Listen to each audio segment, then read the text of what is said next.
noches a todos. Qué lindo poder ver de nuevo las caras de ustedes. Vamos a tener ahora la segunda charla del día de hoy con el pastor Silvio. Solo para dar anuncios por ahí antes de empezar con la charla. Después de la charla va a haber una mesa allá en el fondo. Vamos a poner de nuevo los libros que estaban ahí a la venta, ¿sí? Pueden acercarse a Franco, él está a cargo de esa parte. Libros referidos al tema, ¿no? Familia, matrimonio, hijos, sexualidad, etc.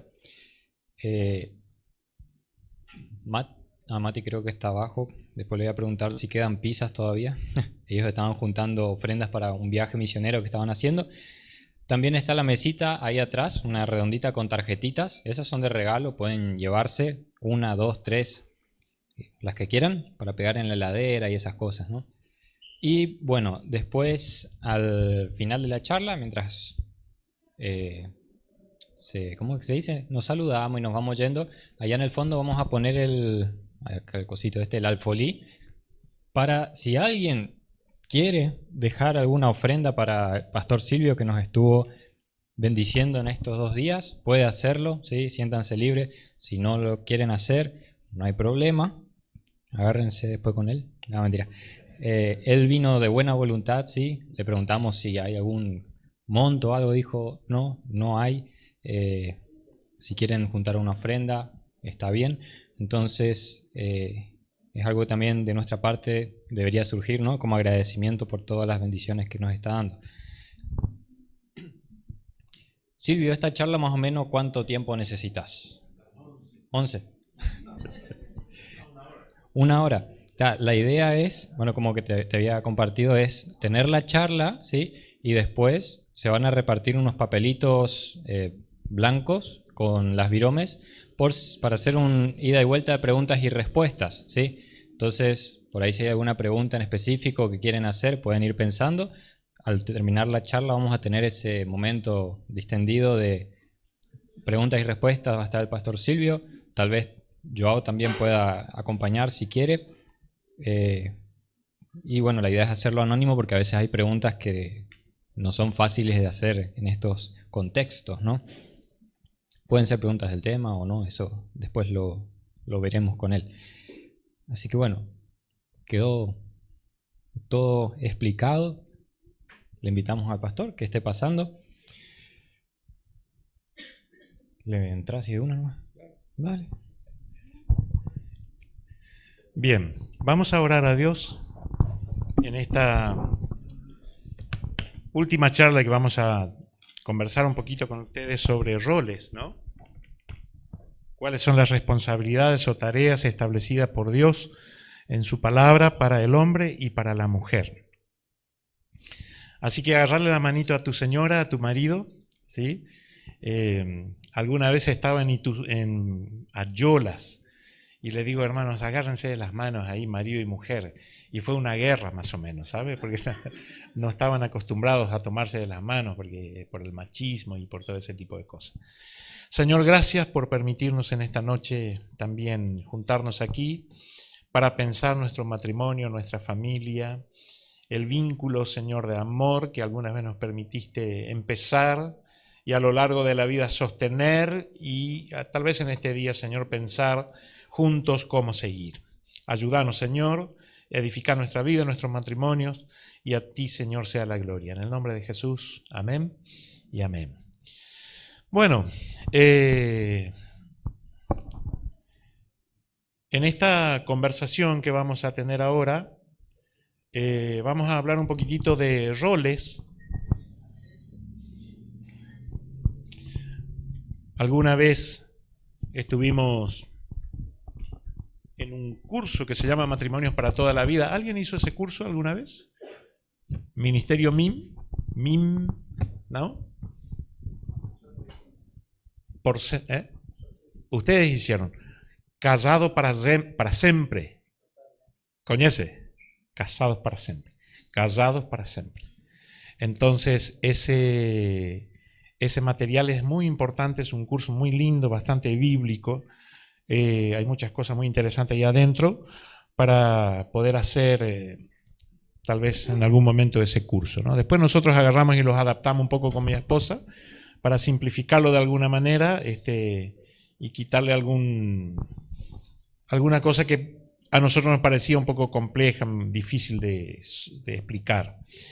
Pero cuando en la lección 3 hace un abordaje sobre los roles, como decíamos anoche, a veces nosotros confundimos esta cuestión de roles limitándola a estas 5 características que los hombres o mujeres generalmente solemos decir. Bueno, yo a mi familia le doy casa, le doy la salud, le doy educación, le doy, ¿cómo se llama? Comida, ropa. ¿Qué más quiere? Dice. Ya está, con eso ya está, ya es suficiente. Y siempre nos ha parecido con mi esposa que eso es apenas un 15% de todo lo que tenés que hacer. Porque hay todo un aspecto psicológico, emocional que se tiene, y espiritual que se tiene que construir todavía en la mente y en el corazón de la familia. Nosotros, de acuerdo a lo que la Biblia dice, somos sacerdotes del hogar. Y como sacerdote del hogar tenemos toda una construcción espiritual en la mente, en el corazón de nuestras esposas, de nuestros maridos, de nuestros hijos. Siempre le dijimos a nuestros hijos, claro, algún día saldrán de casa, se irán de ahí. Hay una canción muy bonita de Jesús Adrián Romero que se titula Princesa Mágica. ¿Ya la escucharon cantar? Tocar Princesa Mágica, ¿no?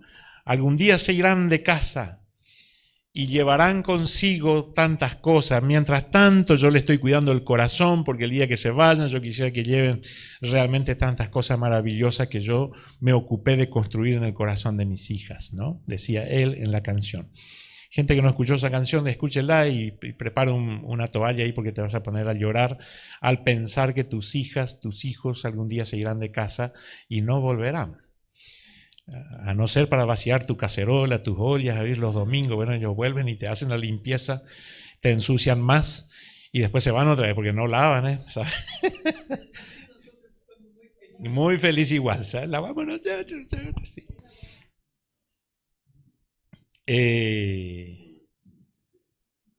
Pero vamos a mirar un pequeño video que le estaba pidiendo a los chicos ayudarme a proyectar. ¿Lo tienen por ahí? Los doctores de la informática. Ahí está. Esa es una banda de rock pesado.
Bien. Lecciones de este video.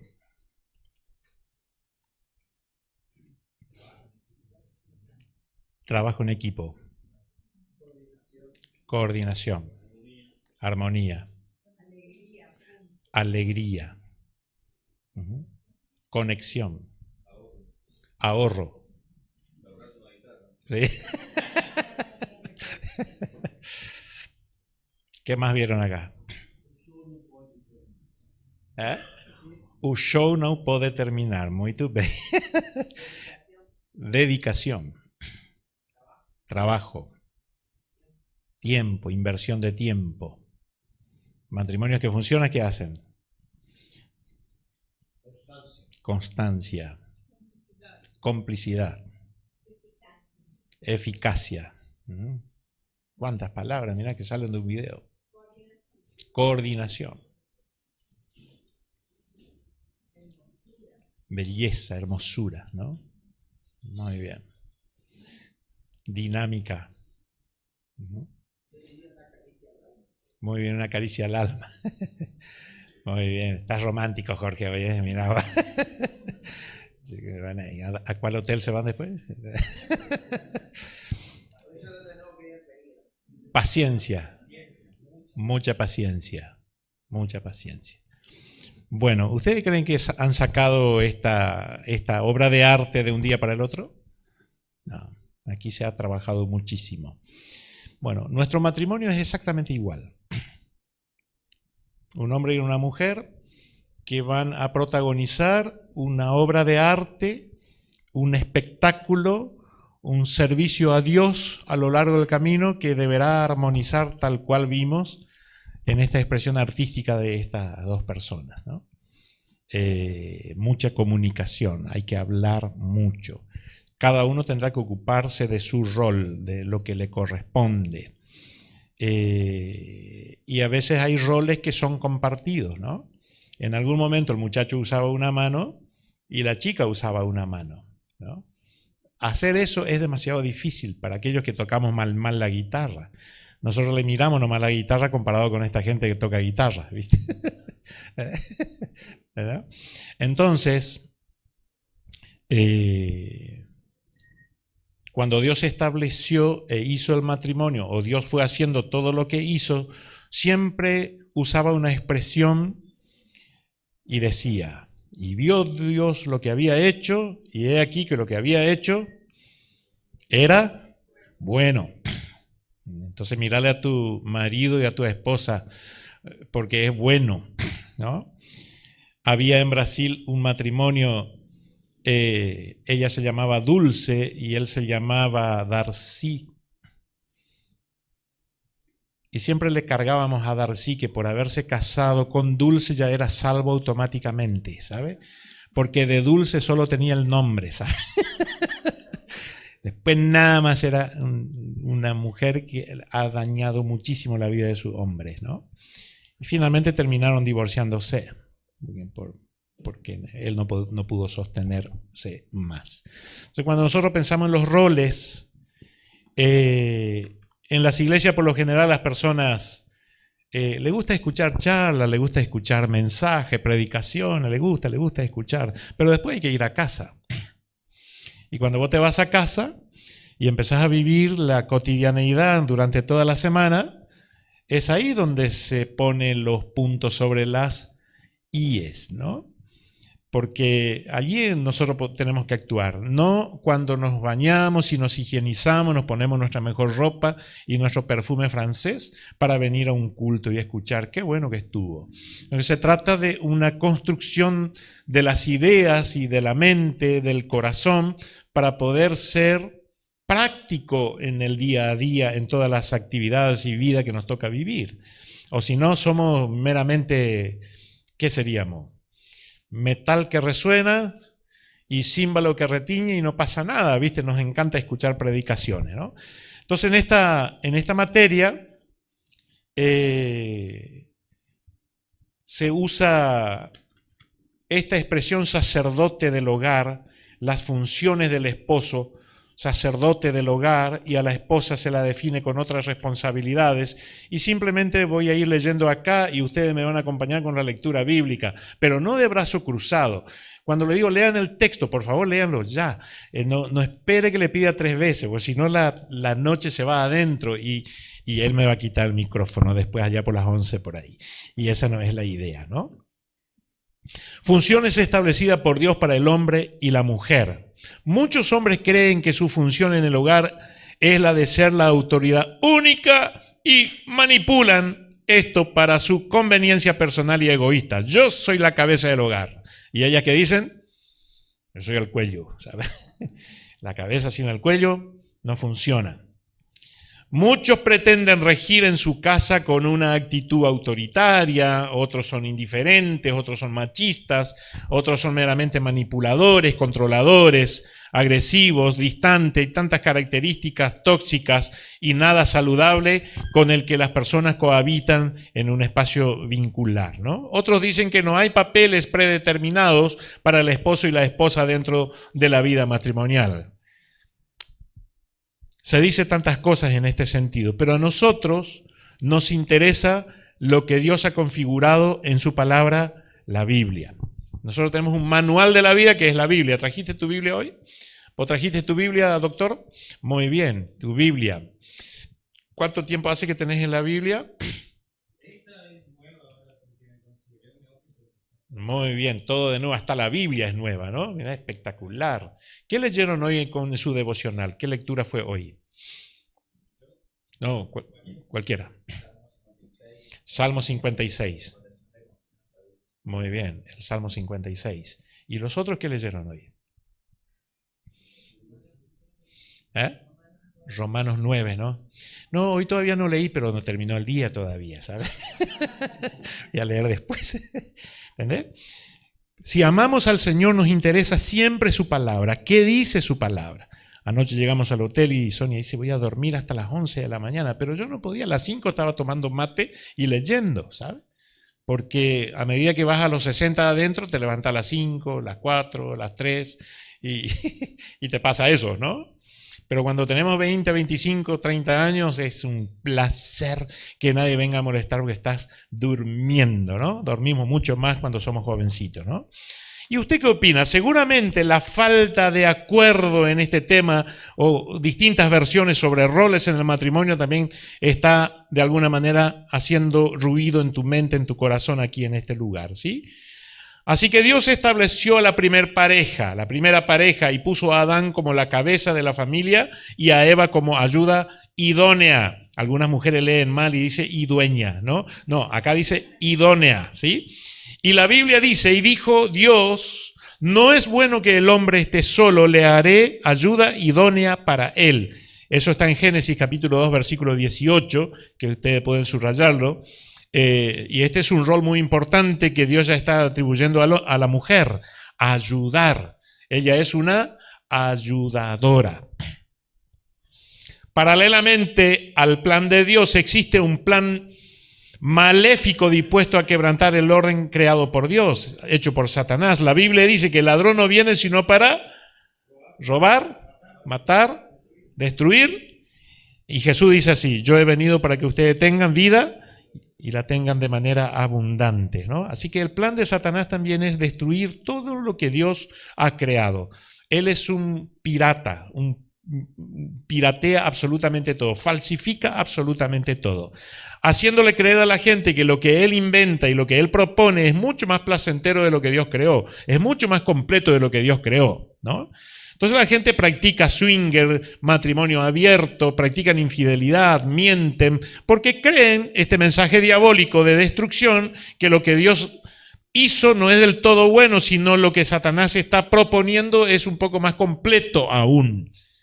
Y matrimonios cristianos caen en este tipo de locura justamente por su descuido de la vida espiritual. Este plan maléfico asociado a la falta del cumplimiento de las obligaciones de los cónyuges provoca el rompimiento del orden establecido por Dios. Finalmente la pareja sufre, las consecuencias consisten en maldición y pérdida de todo tipo en este proceso de vivir juntos, ¿no? Pierden. Un matrimonio no establecido dentro del orden de Dios Es un matrimonio que empezó entonces un proceso de pérdida significativa a lo largo del camino. Si vos ya perdiste la paz o el gozo, el placer de estar con ella, con él, bueno, empezó una pérdida y eso seguramente solamente se agrandará. En Génesis capítulo 3, versículo 16 al 19 dice así, que el relato bíblico cuenta que a la mujer dijo, multiplicaré en gran manera los dolores en tus preñeces, con dolor darás a luz los hijos, y tu deseo será para tu marido, y él se enseñoreará de ti. Y al hombre dijo, por cuanto obedeciste a la voz de tu mujer. Bien ahí, muchachos, no hay que obedecer. Acá está. No, acá está. Y comiste del árbol del que te mandé diciendo, no comerás de él, maldita será la tierra por tu causa. Con dolor comerás de ella todos los días de tu vida, espinos y cardos te producirá y comerás plantas del campo. Con el sudor de tu rostro comerás el pan hasta que vuelvas a la tierra, porque de ella viniste o fuiste tomado. Polvo eres y al polvo volverás. Consecuencia de la desobediencia, del rompimiento del orden matrimonial establecido por Dios, tiene este tipo de consecuencias que en el plano original de Dios no estaban allí, ¿sí? Así que las consecuencias de alterar el orden es que se torna en maldición para el hogar, romper el orden establecido por Dios. Una de las maldiciones que sufre la mujer es el machismo. El machismo es una discriminación de género donde los hombres se creen mejores que las mujeres y las hacen menos, e incluye la posibilidad de que las quiten sus derechos y libertades, inclusive se toman algunos el derecho de matarlas, ¿sí? Como es un problema grave en nuestros países latinoamericanos hoy en día, los hombres maridos que alguna vez dijeron amar, terminan asesinando a su mujer. Así que, por otro lado, cuando en el hogar la mujer lleva el gobierno, igualmente implica en alteración del orden establecido por Dios. Y esto se denomina matriarcado, ¿no? Que hoy en día nos critican tanto porque somos patriarcas y se olvidan de decir que lo que están queriendo imponer también es un matriarcado, ¿no? Las mujeres mandan, somos todos iguales, ¿no? El matriarcado es que la mujer asume una fuerte posición dentro de la familia, haciéndose cargo por la misma. Tanto el matriarcado como el machismo pueden ser conductas heredadas que tienen que ver con alterar este orden establecido por el Señor. La Biblia dice, ustedes saben que no fueron redimidos, restaurados de su vana manera de vivir, y eso está en 1 Pedro 1, 18 y 19. Ustedes saben que fueron redimidos, rescatados de su vana manera de vivir heredada de sus padres. Cuando estudiamos la configuración psíquica, cuando nosotros nacemos con el cerebro listo para que eso sea configurado ahora. Hagámoslo bien simplito, ¿no? Cuando vos te vas y compras un celular nuevito, y lo encendés y ese celular funciona así, no. Vas a tener que bajar una serie de aplicativos que tienen que ver entonces con la funcionalidad de ese aparato. Configurarla, llaman. Hay que configurar el celular. Y si vos ya tenés 60, 70 años y la primera vez que agarrás un celular, anda buscando a tu nieto para que te ayude, ¿no es cierto? ¿No? Tu nieto, algún joven por ahí de la iglesia, ayúdame acá que no entiendo nada, ¿no? Para configurar el celular. Les cargaba a las abuelas ahí en la iglesia en Alberdi, muchas abuelas ahora viven en las redes, chatean, conversan, publican cosas, discuten, ¿no? 70 años está ahí discutiendo si la salvación se pierde o no, ¿sabes? Bueno, entonces todo el mundo nos volvimos del mundo virtual, ¿no? Entonces, ¿a dónde estábamos nosotros? 1 Pedro capítulo 1, versículos 18 y 19 dice entonces que hay una vana manera de vivir que nosotros heredamos. Y hablaba de este celular, ¿no es cierto? Cuando vos comprás necesitas configurar. Cuando nosotros nacemos, nacemos simplemente con una cosa que se llama matriz de aprendizaje, o sea, la capacidad de aprender. Pero ¿cómo aprendemos? Desde que nacemos para acá. Muy bien, ¿por qué más? Perfecto, ¿qué más? Nosotros aprendemos cuando somos bebé de todo lo que oímos y lo que vemos.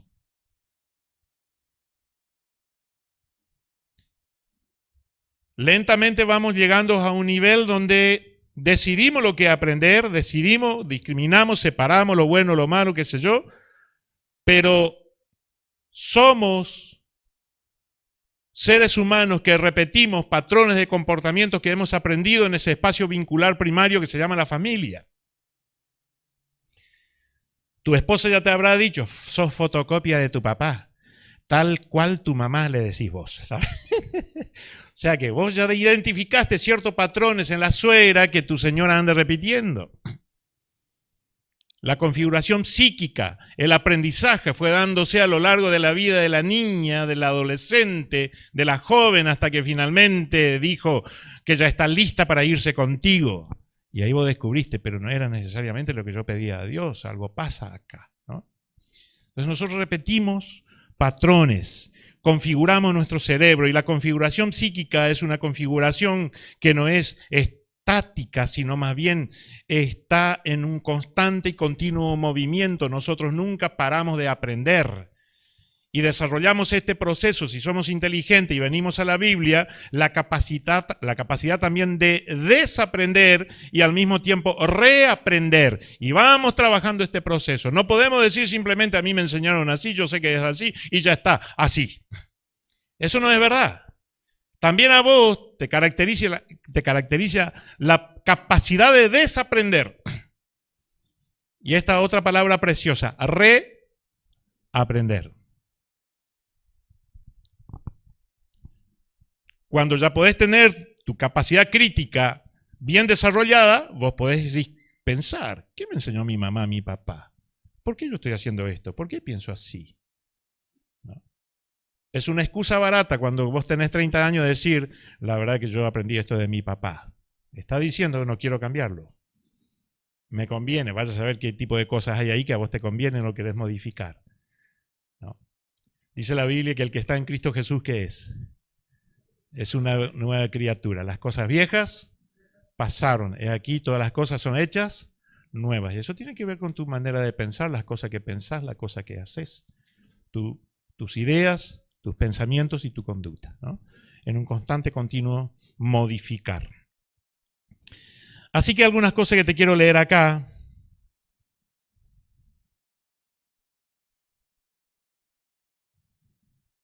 Es una hora, dijo el muchacho, ¿no? Bueno, vamos a dejarlo acá. Quédate vos ahí quietito. Cuando decimos funciones, bueno, vamos a mencionar algunas cosas que dice este manual. Funciones del esposo, funciones de la esposa. Dando por sentado que, obviamente, cuando asumimos una familia, los dos deberemos luchar para poder proveer para nuestro sostén, vestimenta, educación, salud, nuestro techo, etcétera. Pero más allá de eso, cuando somos un matrimonio cristiano, nosotros tenemos otro tipo de roles mucho más importantes, capaz de llevarnos inclusive a si hay necesidad de pasar necesidades, lo vamos a pasar. El apóstol Pablo decía así en Filipenses capítulo 4. ¿Cuál es el versículo de todo creyente memorice de Filipenses 4? El versículo 13, ¿no es cierto? Y ese no es el versículo más importante. Para nada. Yo sé pasar necesidades. Yo sé pasar hambre. Yo sé tener abundancia. A mí me da igual una cosa que la otra, la pobreza o la riqueza. ¿No? Es muy importante lo que dice el versículo 13, todo lo puedo en Cristo que me fortalece, pero ¿por qué dice así? Porque el 19 dice, mi Dios pues suplirá todo lo que nos falta de acuerdo a sus riquezas en gloria, y de eso dependemos. Nuestra configuración psíquica bíblica piensa eso, ¿no? Piensa eso. ya tengo ganas de empezar a contar historia. Y no es para empezar a contar testimonios y ejemplos. Hay que seguir acá, ¿sabes? Pero no podemos teorizar, sino que contar la evidencia de que Dios es bueno. Dios cumple su promesa de suplir tus necesidades. Y la supliencia de Dios, la abundancia de Dios y la suficiencia de Dios está mucho más allá de mi capacidad creativa de pensar mis recursos económicos y de pensar. Eso es innato en cualquier ser humano, la capacidad de resiliencia, la capacidad creativa. Cualquiera de nosotros tiene un alto porcentaje de producción, una capacidad de generar todo el tiempo, de transformar el entorno en el cual nosotros vivimos, al mismo tiempo que en ese entorno somos transformados. Eso sucede en la sociedad sin siquiera ser de Dios. Dios ni está presente, pero la sociedad va produciendo, porque el hombre en sí mismo tiene ese potencial, esa capacidad. Por lo tanto, nuestros roles como cristianos pasa por este número 1 acá. El hombre es sacerdote de su hogar. ¿El hombre qué cosa es? Sacerdote del hogar. ¿Cuántos de ustedes andan pidiéndole al pastor que eduque al hijo de ustedes? Pastor, tenemos que hacer la escuela dominical porque mi hijo anda rebelde, ¿no? A nuestra iglesia le hace falta escuela dominical. ¿Qué significa? ¿Qué es lo que está pidiendo? ¿O qué es lo que está confesando definitivamente? Que él no está leyendo la Biblia a sus hijos, que él no está orando con sus hijos, que él no le enseña a memorizar versículos, que él no se ocupa de la formación bíblica de sus propios hijos. Entonces quiere que la iglesia supla esa necesidad, esa carencia a través de su programa de educación cristiana, escuela dominical, hora feliz, escuela bíblica de vacaciones, que claro que hay que hacer. Pero esa responsabilidad no es necesariamente del pastor de la iglesia. Esa responsabilidad Dios la da al padre de familia. Vos sos el responsable de formar a tus hijos bíblicamente, ¿sí? Dios trata con el hombre, no con la mujer, las cuestiones de la vida familiar, espiritual, integral. Siempre que vamos a la Biblia vamos a encontrar que Dios atribuye esta responsabilidad al varón. Nuestra cultura ha alterado el orden y entonces son las mujeres y los niños los que buscan a Dios de la forma como mejor pueden. Mientras los hombres se van a jugar piqui voley y ¿qué más hacen? Van a ver carrera de caballo, van a ver carrera de automovilismo. Se van a pescar los hombres y las mujeres vienen a orar. ¿Cuándo se alteró eso? ¿Por qué se alteró eso? Es el hombre el responsable delante de Dios, el primero que tiene que estar despertando a todo el mundo, ya orando y diciéndole gente, hoy es culto, vamos, estamos orando, reunión familiar, vamos a orar. Abrí tu Biblia en Deuteronomio capítulo 6, versículos 5, 6, 7 y 8. Subrayalo. Trajiste una viroma, un lápiz, subrayalo allí en tu Biblia. Dice así la palabra del Señor. Amarás. Se lo dice al hombre, al padre de familia. Amarás al Señor tu Dios con todo tu corazón, con toda tu alma y con toda tu fuerza. Y estas palabras que yo te mando hoy estarán sobre, ¿dónde? Tu corazón, y diligentemente enseñarás a tus hijos y hablarás de ellas cuando te sientes en tu casa y cuando te acuestes y cuando te levantes y cuando andes por el camino y cuando te vayas a Ituzaingó y cuando te vayas a la rotonda y por donde te vayas estarás hablando la palabra del Señor a tus hijos.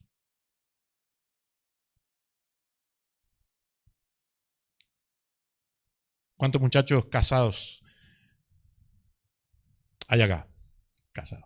Esa palabra es para vos, para nosotros los varones, no es para las mujeres. Claro que es para las mujeres también. Pero es al hombre a quien Dios atribuye esta responsabilidad, al varón, al sacerdote de la casa. La primera ocupación más importante de un correcto líder de familia es estudiar y conocer la palabra de Dios para poder transmitir a su familia.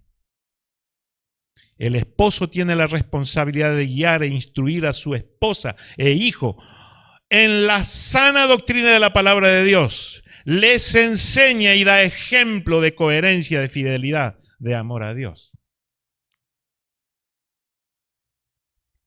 La Biblia dice, enseña al niño el camino en que debe andar, y aun cuando sea viejito y ya no le sobre ni un solo diente, no se apartará de él. Retenedor de la palabra fiel tal como ha sido enseñada, para que también pueda exhortar con sana enseñanza y convencer a los que contradicen, dice Tito capítulo 1 versículo 9, a los sacerdotes del hogar. El hogar es nuestra primera iglesia. Es en donde formamos en la fe y la gracia a nuestras familias. Es de la misma boca de papá que nuestros hijos aprenden del amor a Dios y el amor de Dios. Es en el ejercicio del sacerdocio en el hogar que genera, el no ejercicio del sacerdocio en el hogar genera desorden y confusión. El esposo debe ejercer el sacerdocio como un líder que va al frente. Es la inspiración para la familia, es el que muestra el camino, es el primero que teme al Señor. El esposo debe ejercer el sacerdocio en amor, el cual es el criterio de autoridad que Dios le ha dado a él. El ejercicio del sacerdocio en amor genera estabilidad a toda la familia. En las circunstancias difíciles es ejemplo de firmeza, porque su corazón está confiado en Dios y puede resistir al enemigo y a cualquier situación apoyado en la promesa de que Dios es el que da la victoria. Como sacerdote de la familia recibe ayuda, sabiduría y consejo santo de su esposa también. En el matrimonio trabajamos de a dos. Entonces cuando tu esposa viene y te dice, mira querido, me encanta, mi señora me manda sus versículos, me manda su lectura, toma foto. Quiero que lea esto, me dice. En ese tono, ¿sabes? Lee esto. Y me manda algunos comentarios, algunas historias, algunas interpretaciones de Biblia. Espectacular. Gracias, Sonia. ¿Entiende? A veces en este proceso de construir nuestro sacerdocio somos dos que nos ayudamos el uno al otro para poder sostener a nuestra familia en el temor al Señor.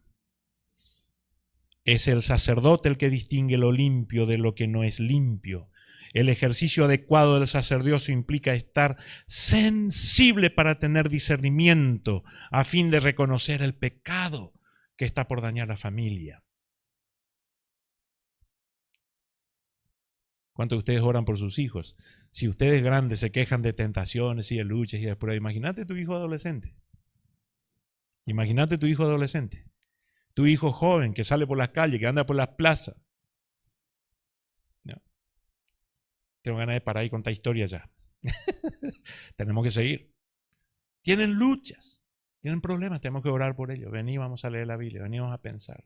Papá, ¿y esto? Me pregunta. Y eso no sé, pero yo sé orar. Preguntémosles al que sabe.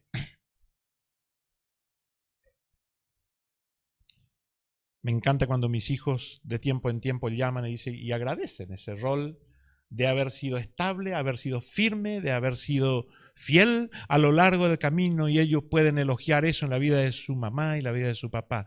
Y a lo largo del camino te siguen haciendo unas devoluciones que consisten en gratitudes por haber sido un hombre perseverante y nos sostuvimos y le dimos ejemplo. Mi hijo menor, que hoy en día ora, nos rompe el corazón. Ora porque quiere quemar su vida en los países donde Cristo no fue anunciado. Tengo su proyecto por acá, se lo puedo dar para que ustedes oren por él. Ellos se quieren ir, están preparadísimos. Está terminando su carrera de técnico de fútbol acá en AFA. Vive vinculado con el mundo del fútbol allá arriba con gente muy importante, pero su corazón no enfría en su corazón el propósito de su vida. Está recibiendo sondeos de escuela de fútbol de esos países allá muy lejos, queriendo técnicos sudamericanos para sus niños, para sus jóvenes. Y ellos solo lo ven como puertas que se abren. Y allá se quieren ir. Y nosotros con Sonia, ¿a dónde quieren llevar a nuestros nietos? Váyanse ustedes, pero dejen el nieto, ¿sabes? No, el nieto no. No hace mucho, el año pasado, me escriben, hola pastor, ¿usted sabe dónde yo estoy? Una hija en la fe, la bauticé cuando tenía 11 años. Y no sé, hola, ¿qué tal? Tanto tiempo. No puedo decir su nombre porque ella está justo allá. Pastor, estoy en la península arábica sirviendo al Señor. No lo podía creer. Y son mimos al corazón que tus discípulos, tus hijos en la fe y tus hijos biológicos quieren allí morir. Y podrán ganar y tener las riquezas y las casas y los palacios, y mesas lujosas y comidas ricas, caras. Pero lo que más me apasiona de ellos es que están apasionados por el Dios a quien amé y cambió mi vida, a quien serví a lo largo del camino.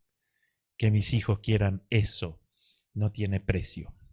Y después que tengan su plata y coman rico también. Gloria a Dios, claro. ¿Eh? El sacerdote distingue lo limpio de lo sucio, lo puro de lo impuro, de lo agradable a los ojos de Dios, de lo desagradable y pecaminoso ante los ojos de Dios. El sacerdote sana. El sacerdote del hogar busca y sigue de cerca el proceso de restauración de la familia, buscando el cumplimiento de la promesa. La Biblia dice, el que empezó la buena obra en nosotros, la terminará. Filipenses 1:6. El sacerdote diagnostica las enfermedades de su hogar y propone soluciones que descienden del cielo para la familia. El sacerdote es el intermediario entre Dios y la familia. Él sabe que no todas las enfermedades son de origen físico, sino pueden ser de origen almático, inclusive espiritual, demoníaco. El sacerdote tiene esa capacidad de distinguir. Quiero contar historia, pero el tiempo corre. No. El sacerdote es intercesor, es un guerrero. Y oró Isaac a Jehová por su mujer, que era estéril, y lo aceptó Jehová, y concibió Rebeca su mujer, y dio a luz un hijo. El sacerdote, el esposo, oraba. La segunda ocupación más importante de un líder de familia es la oración. Interceder es pedir por las necesidades de otras personas. El sacerdote, el líder de su familia, se torna en el principal intercesor a favor de su familia. De esa manera busca que Dios los proteja y los aparte del pecado. Teníamos un hijo estudiando en la universidad en Asunción del Paraguay, viviendo solo. Ningún pariente, nadie. Y él me decía, mira papá, me fui al estadio, estuve en el Defensor del Chaco, y vos escuchabas las noticias de las radios sensacionalistas, asesinaron al joven para quitarle el celular. ¿A dónde fuiste vos? Al estadio. ¿Y cómo fuiste? Caminando. Y vos te imaginás todo, ¿sabes? Y nosotros hablábamos con Sonia, no nos sorprenderá ninguna noticia que venga de la policía. Pero en el proceso vamos a orar. Señor, nosotros no lo podemos cuidar, no estamos ahí. No podemos extender nuestra mano, pero confiamos en ti, Señor. Cubrilo vos, protegelo vos, guíalo vos, sanalo vos, ¿no? Cuando se lastimen, cuando se accidenten ahí. Una vez mi hijo cayó, ya que le gusta el fútbol, cayó, se reventó la cabeza por el piso. Al hospital fue a parar. Después que se repuso nos avisaron, ¿sabes? Antes no. Papá, ya estoy bien, ¿eh? ¿Y de qué estás bien? Me reventé la cabeza en el piso, ¿sabes? Lo poco que podía decir, no le digan a nada a papá y a mamá. No le digan nada, no le digan nada. Si muero, avísenle, ¿sabes? ¿Verdad? Nosotros oramos para que Dios proteja a la familia, los hijos. No estamos con ellos todo el tiempo policiándolos, cuidándolos, protegiéndolos. No podemos hacer eso. Si Dios no cubre la casa, en vano trabajamos y sufrimos. Dios es el que hace su trabajo. El sacerdote y líder del hogar toma autoridad sobre los espíritus demoníacos que atientan contra la familia y no les abre puertas en su propia casa. La Biblia dice, someteos pues a Dios, resistid al diablo y él huirá de vosotros. Tus hijos necesitan ver en vos que vos sos un sacerdote que estás viviendo esta plenitud de vida espiritual. La autoridad que se te ha dado es para bendecir a tu familia y nunca para maldecir. Por ejemplo, decirle a tus hijos que son torpes, que no sirven para nada, que no pueden hacer nada, es muy peligroso, pues como autoridad eso le transmitimos. Tu palabra de papá y todavía sacerdote es una navaja que entra en su cerebro. Lo configura. Por eso, padre de familia tiene que hablar palabra de Dios, palabra de esperanza, palabra de amor, palabra de aliento, palabra de vida, todo el tiempo. No le digas a tus hijos que es un inútil porque es una navaja que penetra en el cerebro del pobre chico y lo puede destruir en su autoestima. El sacerdote rocía la sangre. Una de las funciones de los sacerdotes en el Antiguo Testamento era rociar la sangre del sacrificio sobre el altar. Para nosotros se trata de una disciplina espiritual que consiste en cubrir a nuestros cónyuges y a nuestros hijos con la sangre preciosa de Jesús. La Biblia dice, según el previo conocimiento de Dios Padre, por la obra santificadora del Espíritu para obedecer a Jesucristo y ser rociados con la sangre, que la gracia y la paz les sean multiplicadas a ustedes. Mediante la fe, ustedes son protegidos o guardados por el poder de Dios para la salvación que está preparada para ser revelada en el tiempo postrero. 1 Pedro capítulo 1, versículo 2 y 5. Al hacerlo, estamos protegiendo a nuestras familias de potestades diabólicas, hechicerías, pecados, etc. Así sucedió en Israel antes de que Israel saliera de Egipto. Protegieron sus casas con la sangre del sacrificio que rociaron sobre los dinteles de la puerta. La Biblia dice en Éxodo capítulo 12, versículo 7, ellos tomarán parte de la sangre y la pondrán en los dos postes y en el dintel de la casa donde la coman. El rociamiento, entre comillas, es un acto espiritual que debes practicar en tu hogar sobre la vida de tus hijos y de tu familia todo el tiempo. No hay un solo día que me levante temprano y estoy pidiéndole al Señor, aparte de adorarle y agradecerle su cuidado y protección sobre la vida de mis hijos, que están lejos, que no están cerca, que no los puedo cuidar. Y aunque estén allí, yo no los puedo cuidar. El sacerdote es una pieza fundamental puesta por Dios para la vida de la familia. Él es el que trae vida o el que seguramente provocará muerte en ese espacio vincular primario. A mí me gusta siempre pensar de esta manera. De cada 100 personas que están en las cárceles, 90 son hombres y solamente 10 son mujeres. Una otra estadística que leí por ahí, yo no la hice, no hice esta investigación, dice que cuando un niño entrega su vida a Cristo, solo el 2,5% de posibilidad existe de que toda la familia entregue su vida a Jesús también. Cuando la mujer entrega su vida a Cristo primero, existe un 27% de posibilidad de que toda la familia sea de Cristo también.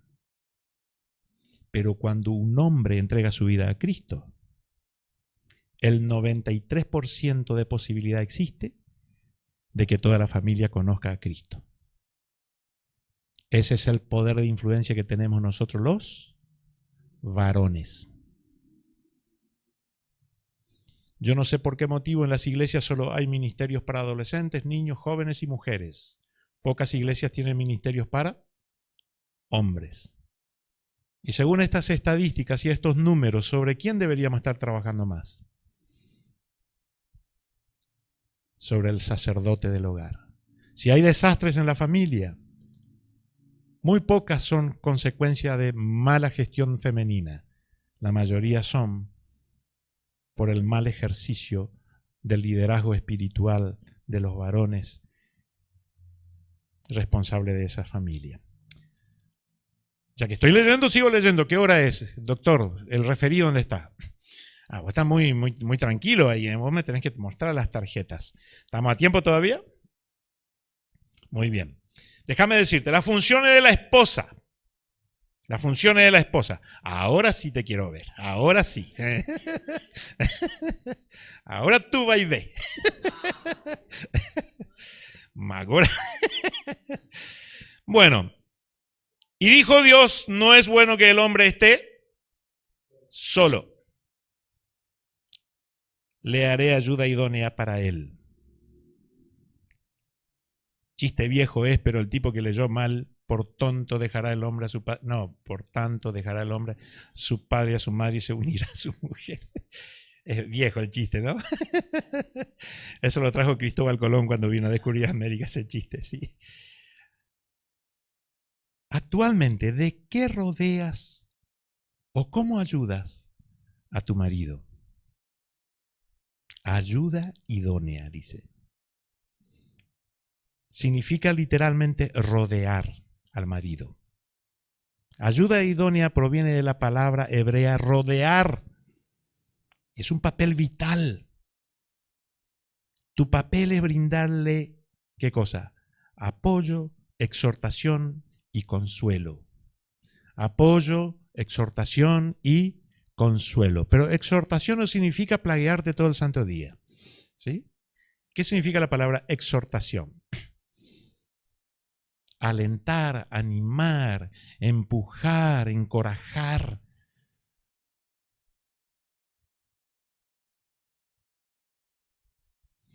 Una vez yo tuve un problema allá en Brasil con una comisión de iglesia.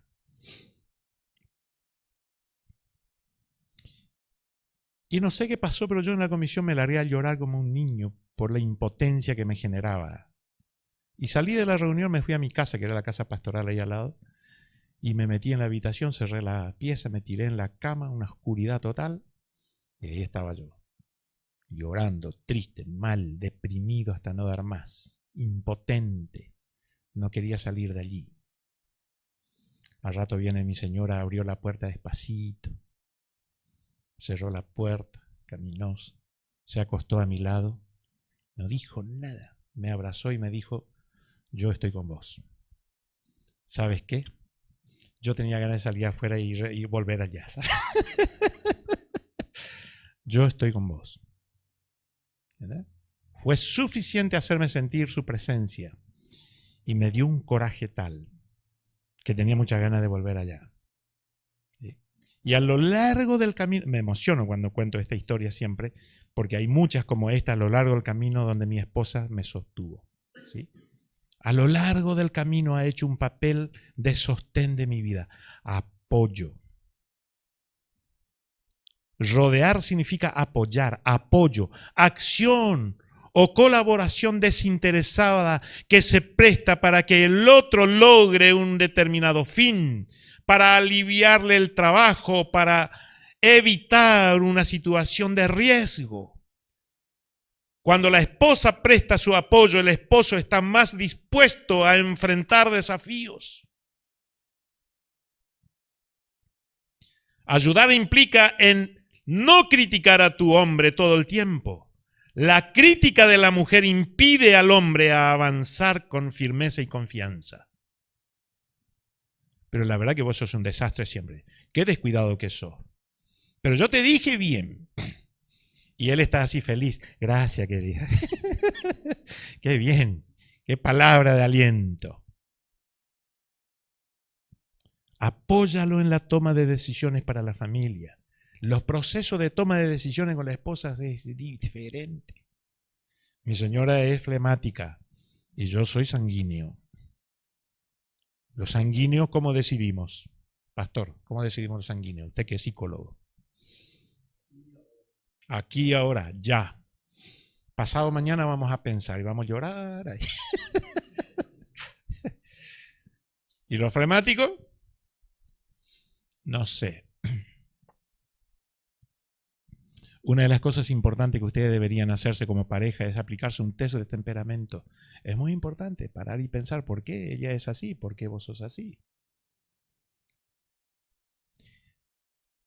Entonces, tomar una decisión A una mujer flemática puede significar orar un poco más, trabajar sobre ciertas garantías que les ayuden a ella a pensar en sus hijos. Las mujeres por lo general se sienten muy seguras en la firmeza de su esposo, en la fidelidad de su esposo, pero cuando el esposo está un poco vulnerable, ella toma sus propias precauciones y toma sus decisiones de un no, porque no es una loca que va a exponer a sus hijos que tienen 2 años, 3, a una situación tal vez peligrosa en su mente. Decidir que vamos a salir de la iglesia bautista de Arco Iris, Panambí, Río Grande do Sul, una iglesia que cada año o 2 veces nos han cambiado el auto por 0 kilómetros, que pagaban todo el combustible, que nos daban una casa toda alfombrada, un buen salario, pagaban la luz, nosotros solo predicábamos el evangelio. Un día vengo a mi señora y le digo, año 94, Dios me llama al Paraguay. Y tenés que dejar todo eso. Y ella me dijo, al Paraguay es el último país del mundo en que voy a ir. No. ¿Viste? Entonces yo tengo que esperar su proceso de toma de decisión. No puedo simplemente porque yo soy impulsivo, explosivo, acelerado, que se haga como yo pienso. Dios tiene que hablar con ella también. Tengo que esperar, hay que orar. Aparte de orar y esperar, trabajé muchísimo para levantar ofrendas, gente que apoya, gente que adopte el proyecto y que nos envíen al Paraguay, hasta que se sumaron 7 grandes iglesias que dijeron, sí, nosotros le vamos a apoyar a ustedes en el Paraguay, váyanse. Entonces cuando vine un día y le dije así, son 7 iglesias, fulana, tal, mengana, sultana, esas iglesias nos van a apoyar. ¿En qué parte de Paraguay es que vamos a ir? ¿Entendés? No es como yo siempre digo como líder. En el matrimonio somos 2 cerebros que piensan. Y por eso nosotros tenemos que buscar que los movimientos que se hagan tengan este carácter sinérgico. ¿Qué es la sinergia? Va a la sinergia. Muy bien, ¿qué más?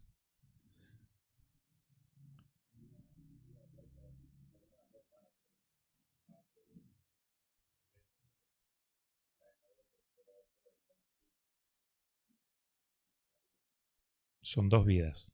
Es la sumatoria de todas las habilidades.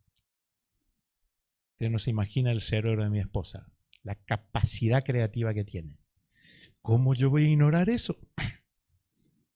Solo por mi machismo, ¿no? Ustedes trabajan juntos, hoy almorzamos juntos y problema. Claro, está casado, ¿no?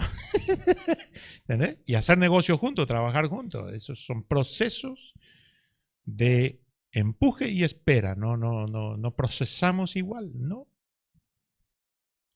Sinergia significa que me interesan todas las habilidades que Dios le dio a ella. No puedo ignorar.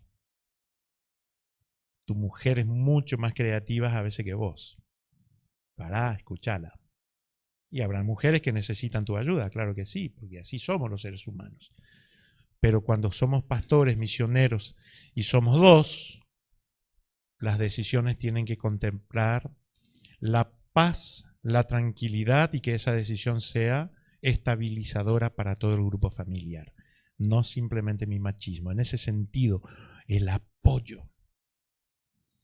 A veces vengo con mis ideas brillantes y le digo a mi esposa, mira, ¿qué tal si compramos ese auto? Respuesta automática, no. Da gusto, da gusto cuando no. Pero pensalo, pero pará y pensá un poco. Ya lo pensé, te dice. ¿Entendés? Colorado tu cara de la bronca. Pero yo no puedo ignorar su proceso cerebral, toda su creatividad. Ella está haciendo la misma lectura que estoy haciendo yo, de otro ángulo. No puedo ignorar eso, somos 2. Sinergia. Y han pasado 37 años y solamente nos paramos acá para decirle a ustedes que Dios ha sido bueno, demasiado bueno. Hemos sido influencia en la vida de muchísima gente. Formamos iglesia, construimos pastores, levantamos obreros. Dios nos ha usado a lo largo del camino porque hemos decidido trabajar juntos en equipo. Solo no lo hubiera hecho. Entonces, sinergia, sinergia. El apoyo de tu esposa, ese es su rol, función de la esposa.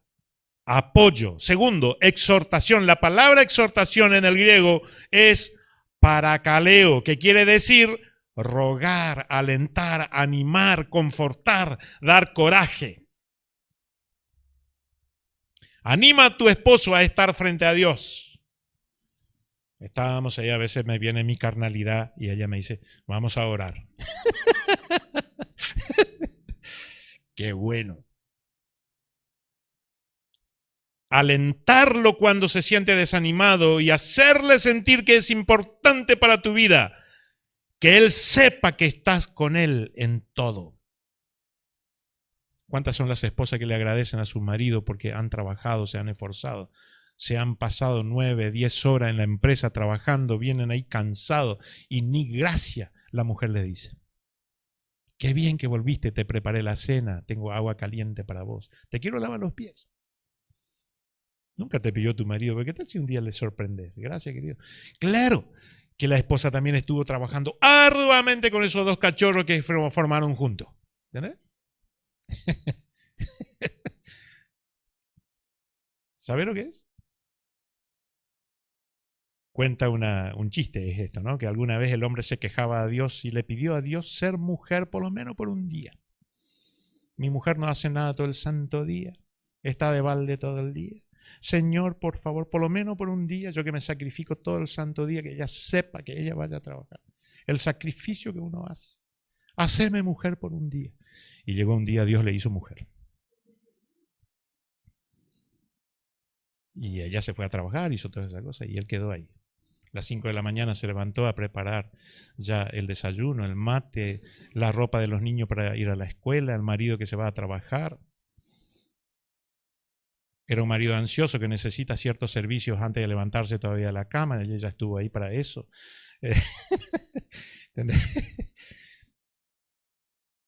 Se pasó el día trabajando, atendiendo teléfono, lavando ropa, planchando, atendiendo gente, corriendo atrás de la criatura, queja en la escuela. Ella fue allá a escuchar a la profesora, a la directora, a traer la criatura, llevar a los hijos del vecino, venir, preparar la merienda. Están con hambre, se ensucian, cayeron, se lastimaron, corría ella, desesperada, cansada. Las 9 de la noche estaba cansadísima. No veía la hora que llegue medianoche para poder Dios hacer el otro milagro de volver a ser hombre. ¿Sabes?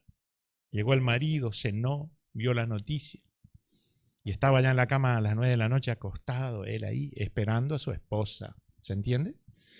Esperando a su esposa. A las 10 de la noche ella finalmente se acostó, hicieron el amor. Y no veían la hora de que, él ya no veía la hora de que llegue las 12 de la noche y vuelva a ser hombre. Las 12 de la noche oró, Señor, gracias, nunca más. Haceme hombre otra vez. Y Dios le dijo así, de aquí a 9 meses, porque acabas de cometer un error, ¿sabes?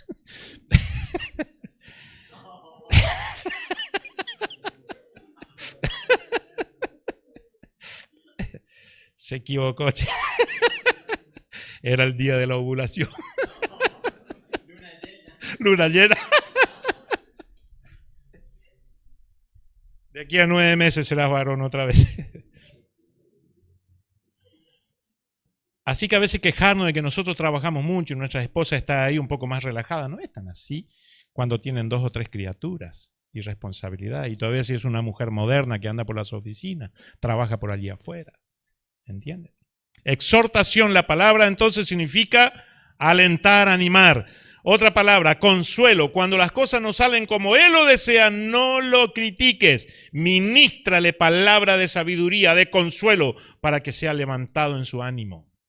Nada es tan alentador para el corazón de un esposo que una palabra comprensiva de su esposa, de una mujer sabia, diciéndole, mira querido, no te preocupes, mañana será otro día. Vamos a orar.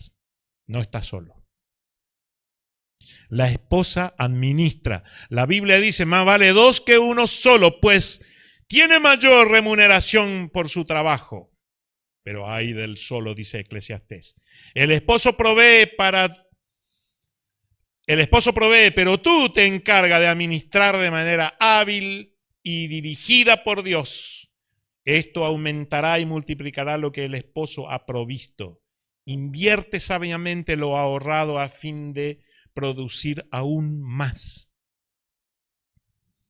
Y lloraba una señora, vino a las 6 de la tarde. Lloraba. ¿Qué le pasa, señora? Y mi marido se va a enterar. Estoy desesperada, no quiero volver a casa, se va a enterar. ¿Y de qué se va a enterar? Les tengo que contar. Siempre retiraba sus tarjetas y yo cobraba, pero me iba al casino. Y siempre ganaba algo. Y él nunca se dio cuenta de mi adicción. Pero hoy retiré el salario, fui al casino y perdí todo. No sé qué hacer. Y lo único que te sobra hacer es volver a casa y decirle, perdí todo. No hay vuelta que dar, dijo el tipo que dormía en el muro.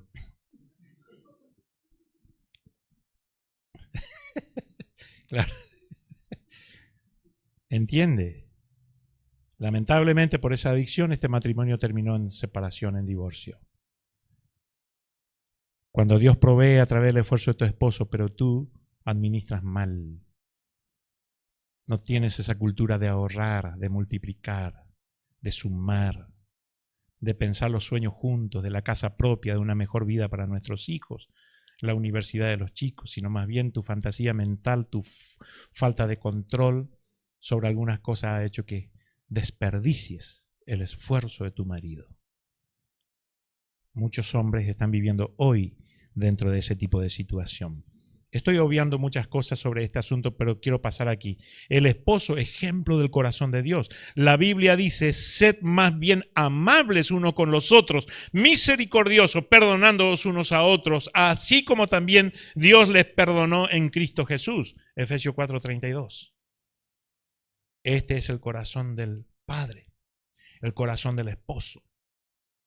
Anoche le decía a ustedes, con los hijos, 3 palabras. ¿Cuáles serán? ¿Cuáles serán? Amor, paciencia, perdón. Amor, paciencia, perdón. Son adolescentes, son jóvenes. Se equivocan, te ofenden, te critican, te desobedecen. Esos son tus hijos, pero ahora están viniendo tus nietos. A esta altura nosotros estamos pensando en los nietos. Amor, paciencia, perdón. Solo que nuestro amor se renueva, aquellos que ya somos abuelos, se renueva nuestro amor.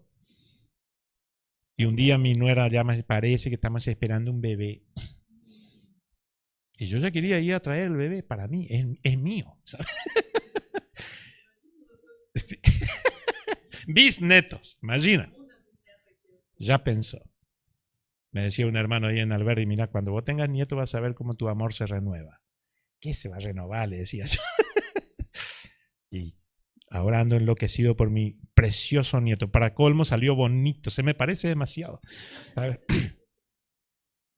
Así que el esposo, ejemplo del corazón de Dios. El corazón de Dios permanentemente está dispuesto a la reconciliación, a la restauración. Esto incluye perdonar, servir y sanar todo el tiempo. Como esposo eres llamado a perdonar, aun cuando no haya arrepentimiento de tu mujer o de tus hijos. Jesús perdonó antes que se le pidiera perdón. Ese será nuestro papel, nuestro amor por nuestra familia, en este rol que Dios nos atribuyó como líder, sacerdote de nuestro hogar, ejemplo de su corazón. Contempla la pecaminosidad de las partes y aún así amarlas. La esposa refleja el amor de Dios. La Biblia dice, un mandamiento nuevo les doy, que se amen los unos a los otros, que como yo les he amado, así también ustedes ámense los unos a los otros. Atender a tu esposo y a tu familia debe ser un gozo y debe reflejar un corazón de sierva. Perdona rápidamente, no guardando un registro de los agravios que te han hecho. Ministra a tu familia sanidad, unidad e integridad. Habla palabras que alimenten amor, esperanza, alegría y coraje a los tuyos. Construye la autoestima de los tuyos con la palabra de Dios y con palabra de sabiduría que Dios te dé para decir. La Biblia dice, panal de miel son las palabras agradables, dulces al alma y salud para los huesos. Proverbio 16:24. Aprendamos a hablar y a referirnos a nuestros cónyuges y a nuestros hijos con palabra de amor y de sabiduría. El esposo enamorado protector. Y podíamos seguir y podíamos seguir. No quiero abusar del horario de ustedes ni cansarlo. ¿Estamos bien? Estamos bien en el horario. Dice la Biblia, maridos, amad a vuestras mujeres, así como Cristo amó a la iglesia y se dio a sí mismo por ella. Desarrolla tu lado romántico. Algunos consejos prácticos sobre este asunto. Aprende todo lo que puedas sobre tu pareja. Hay una película que siempre hay que volver a verla 1000 veces más. A prueba de fuego. ¿Cuántos vieron esa película? Juntos en la habitación, en la sala de su casa, solitos. A prueba de fuego. ¿La vieron? Si no la viste, hoy es sábado de noche, la noche es larga, mañana no hay culto a la mañana, solo de noche, o hay culto a la mañana también. Bueno, suspendan el almuerzo, mañana mediodía. A prueba de fuego. Toda la familia mirando a prueba de fuego. Después cómprense el librito, Los 40 días del amor. ¿Sí? Y empiezan a construir vínculos saludables. Aprende sobre tu pareja. ¿Cuánto sabes sobre mujeres? Aprende sobre el cerebro, sobre el proceso de pensamiento y de desarrollo de las ideas de las mujeres. Comunícate en tus relaciones. Debes ser lo más sabio y abierto y sincero con tu pareja. Una pareja necesita poder hablar con libertad, con asertividad y sin prejuicios sobre todo tipo de asunto que le sucede al matrimonio. Dediquen tiempo para hacer cosas juntos, ya sea algo simple como mirar televisión o salir a caminar, o compleja como estudiar en la universidad, leer la Biblia, hacer un ministerio, ir a ministrar un matrimonio con problemas. Juntos, trabajen sobre la intimidad. No solo incluye lo que sucede en la habitación, sino también los actos simples de afecto y cariño, como los abrazos a la mañana, una palmadita suave en la espalda, una sonrisa, los besos en la mejilla e incluso simplemente mirarse a los ojos cariñosamente. Haz lo que puedas para asegurar que tu pareja sepa lo mucho que le quieres y le cuidas. Tu pareja lo tiene que sentir todo el tiempo, todo el tiempo, todo el tiempo. Muéstrale tal cual eres como con tu pareja. Elimina todo secreto de tu relación. Cuéntales a tu pareja cosas sobre ti que nunca compartirías con otra persona, ya sean cosas embarazosas o alguna ambición oculta o cosa que te pasa ya en la intimidad de tu ser. Comparte con tu matrimonio. Participen de actividades juntos, desarrollen conocimiento, desarrollen profunda confianza y no dejen lugar para sospechar ni dudar de tu pareja nada. Absolutamente nada. Sabe que sin una confianza mutua la relación no va a ninguna parte. Anoche dijimos que sin la confianza ningún matrimonio sobrevive. ¿Sí? La esposa enamorada compañera, el esposo ejemplo de la soberanía de Dios, la esposa reflejo de la creatividad de Dios. Hoy otra vez mi señora vio por ahí por Posadas un cajón viejo, vacío y podrido que quería que pare y levante en el auto porque yo no sé qué obra de arte ella pudo ver allí, ¿sabe? Pero en la mente de los que son artistas, cualquier basura es una obra de arte, ¿no? La Biblia dice, pero a cada uno le es dada la manifestación del Espíritu para provecho. Cada mujer tiene talentos, habilidades y dones únicos. No te compares con otra mujer. Tú reflejas un aspecto específico de la personalidad de Dios. Tus dones y talentos deben completar a lo de tu esposo y viceversa.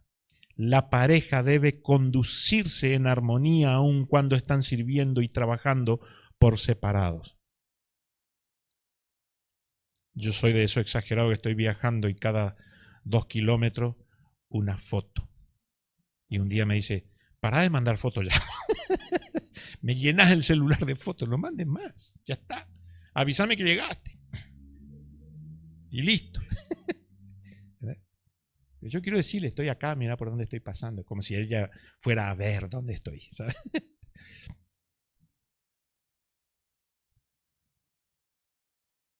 Así que esta tarea de ser reflejo de la creatividad de Dios, interceder los unos por los otros. Yo no puedo quejarme tanto de mi esposa si no aprendí a orar por ella. No puedo exigir cosas si no la estuve ayudando a mejorarse. No puedo reclamar nada si no soy parte de su desarrollo integral como persona. Y a lo largo del camino seguramente, como que ningún matrimonio es perfecto, nos habremos causado algunas heridas, pero tenés que ser capaz de parar ahí, pedir perdón. Ese día estaba en una emisora de radio allá en Paraguay, ZP30, la voz del Chaco paraguayo. Tus padres habrán hablado ahí en esa emisora, existe, hoy es una de las emisoras más modernas que hay allá. Es un espectáculo, un lujo es. Entonces le contaba ahí a toda la gente que nos oía. Alguna vez nosotros salimos de viaje desde Posadas y nos íbamos a Iguazú. Y el ambiente en el auto era tenso. Para colmo hacía calor de 44 grados a la sombra, dice el Andrés. Pasando Puerto Bocet y justo ahí vi un enorme árbol al costado del camino, al lado izquierdo, buena sombra. No venía nadie, me enderecé para allá, estacioné debajo del árbol y dijimos, bueno, aquí vamos a conversar. Volver para atrás es bien lejos. Para adelante hay tigre hasta Iguazú, así que a pie no te vas a ir, yo tampoco, vamos a estar acá en el auto y vamos a conversar. No importa si 3 días vamos a conversar acá, pero de aquí vamos a ir con una sonrisa en los labios, ¿sabes? ¿Qué nos pasa? Y vos sos un desgraciado, un infeliz, una plaga. Tenés razón, sí, claro. Sí. Tuvimos ahí 2 horas conversando nuestra diferencia de por qué nos habíamos ofendido. Nos pedimos perdón, oramos juntos, nos abrazamos. Lloramos allí un montón. Después nos acomodamos para viajar y todavía nos preguntamos, ¿hay más cosas? ¿Tenemos que viajar mismo? ¿O seguimos acá? No, vamos, me dice. Ya está. Por el camino de la vida vas a tener que hacer un alto y conversar. Como gente conocida mía que tenemos, dice él, le invité a mi esposa a un viaje, nos recorrimos gran parte de Paraguay, entramos en Brasil, dimos toda una vuelta, nos pasamos una semana conversando. Nosotros necesitábamos todo ese tiempo porque la distancia que había entre nosotros era tanta. Hoy estamos juntos y hoy siguen juntos. Son una bendición, son unos empresarios tremendos ahí en Paraguay. Hermanos, los roles, es el cuidado, las responsabilidades que Dios nos atribuyó, tiene que ver con la construcción constante y continua de la vida espiritual, del amor a Dios, de llevar a nuestros hijos a los pies de Jesús, de construir una generación familiar, gente que estamos orando para que a lo largo de la vida toda la descendencia ame a Dios.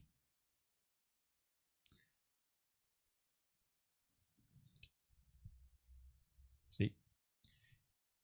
Nunca me he preocupado tanto, claro que nos preocupa también, dejarle una herencia a nuestros hijos, pero ¿saben qué hacen los hijos generalmente con las herencias? Ustedes saben lo que ellos hacen con las herencias. ¿Qué hacen? ¿Ven? ¿Eh? Pelean. Muy bien. ¿Qué más hacen? Después destruyen todo.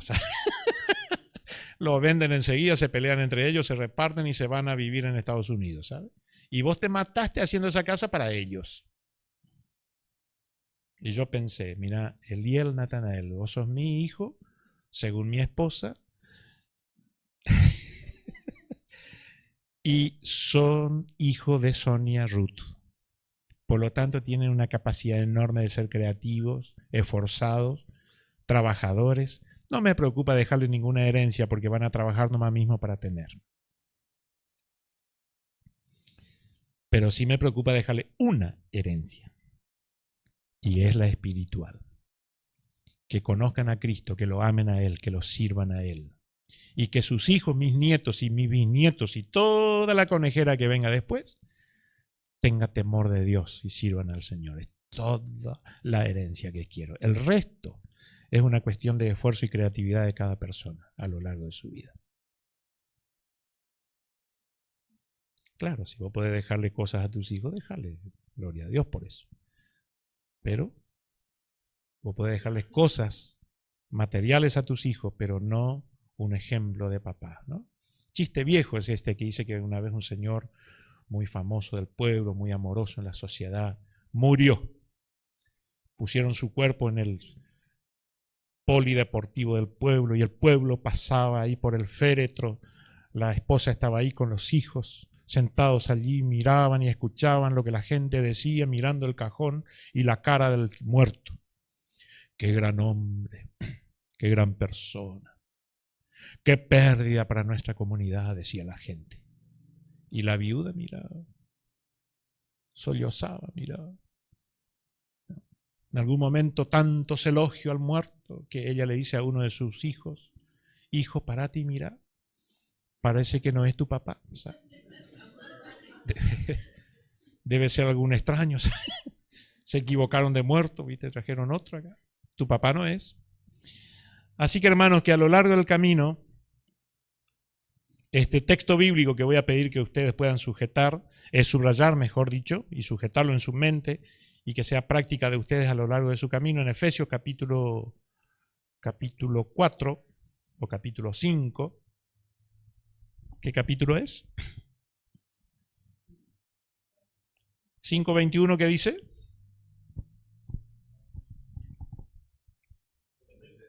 ¿Qué dice? Someteos. Muy bien. Que tengan ustedes la capacidad, porque ahí empieza a hablar del matrimonio, solo del matrimonio, y empieza con esta palabra, someteos unos a otros en el temor de Dios, marido y mujer. Las casadas estén sujetas a sus maridos como al Señor. Y le habla varios versículos a las casadas. Y a los casados, solo 2, 3 versículos nomás. O sea, ganamos por goleada ahí, ¿sabes?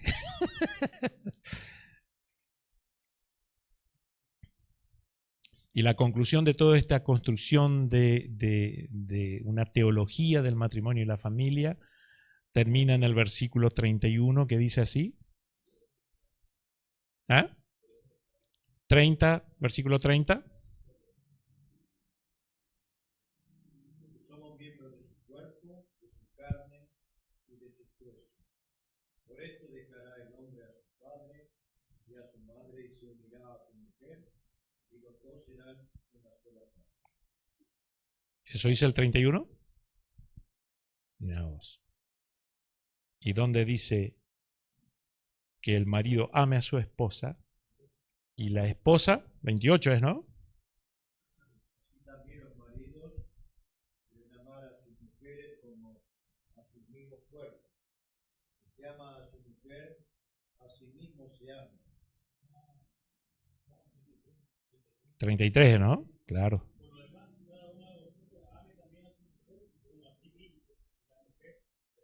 Muy bien. Cada uno ame a su esposa como se ama a sí mismo. Por lo tanto, hacete un autoanálisis de autoamor, porque esa va a ser la dimensión de amor que le vas a dar a tu señora. Y la señora, dice acá, debe respetar al marido. ¿Sí? Y eso no es un mandamiento que vos te amaneciste mañana y ya está, es práctico. Es un ejercicio de todos los días. ¿Cómo sabemos que respetamos? Cuando las situaciones son un poco difíciles y aún ahí podemos nosotros silenciar, callar, escuchar, considerar, dirigirnos con cariño, a veces con firmeza, pero haciéndole entender que hay un proceso de amor que se está construyendo. El respeto en el sentido de la fidelidad, la exclusividad, este amor ágape del que hablábamos ayer, ¿sí? Entonces, en el nombre de Jesús, que Dios bendiga sus matrimonios. Ocúpense de orar, ocúpense de ser el sacerdote que Dios desea que sean para su hogar los maridos y las esposas. Entonces, este soporte, esta ayuda, esta persona que rodea, que alienta, que estima al esposo a lo largo del camino en todo tipo de tarea. Esta cosita queda por allí, está en la computadora de los jóvenes, y nosotros entonces, si alguien quiere copia, se hace copias y ustedes lo tienen por allí. ¿Preguntas y respuestas? Mira, siempre que hacen pregunta, vale aclarar que nosotros no sabemos todo. Es más, nosotros no sabemos nada mismo, ¿sabes? Pero compartimos experiencias, nuestras vivencias, le contamos a la gente qué hicimos, cómo fue que logramos a sostener un vínculo 37 años que ha sido de mucha bendición para muchísima gente, ¿no? Tenemos un amigo en Puerto Iguazú que dice así: mirá, Silvio, cuida tu salud, baja la panza, anda al médico, me dice, gente como vos no debe morir, no debe morir, sos una bendición con tu esposa, tu señora te habla todo el tiempo, vos no le escuchás y seguís comiendo ese pan, pará, me dice. Bueno, Dios ha sido bueno a lo largo del camino. Conversamos, así que la respuesta puede ser así grupal. Sí. Son las 10 de la noche. Si todavía tenemos que ver hoy a prueba de fuego,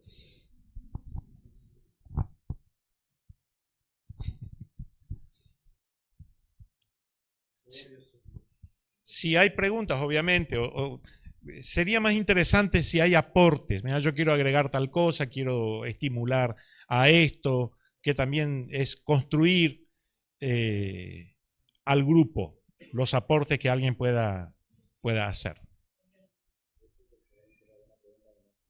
Claro. Pregunta que la gente no se anima a preguntar así en público.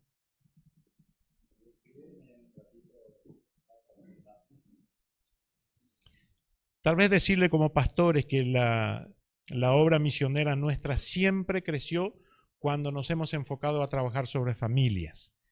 Cuando nos ocupamos de los matrimonios, ahora por ejemplo en Filadelfia elaboramos un proyecto, o mejor dicho un folleto. Estamos generando un espacio de escucha y orientación.